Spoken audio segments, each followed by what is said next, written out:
અંબાજી આજુબાજુના વિસ્તારમાં વસતા આદિવાસી લોકો 7 દિવસ સુધી મનાવે છે હોળી। રાત્રિ દરમિયાન અલગ અલગ વેશભૂષા ધારણ કરીને કરે છે ઢોલના તાલે નાચગાન।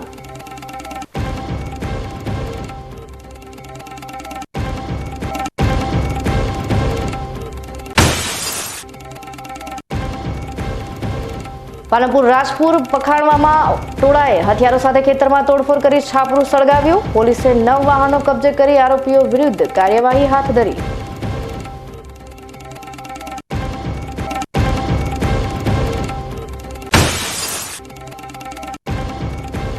યોદરના રૈયા ગામે જૂની અદાવતમાં સાસરિયા પક્ષના લોકોએ જમાઈને માર્યો ઢોરમાર।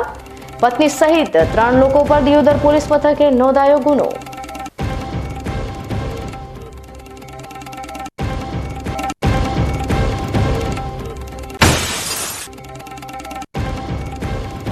પાણીના ટેન્કરના માધ્યમથી જીવન જીવી રહ્યા છે ધાનેરા તાલુકાના પશુપાલક પરિવારો। વિશ્વ જળ દિવસ પર જાણો ધાનેરા તાલુકાની વર્ષો જૂની માંગણી પર વિશેષ અહેવાલ।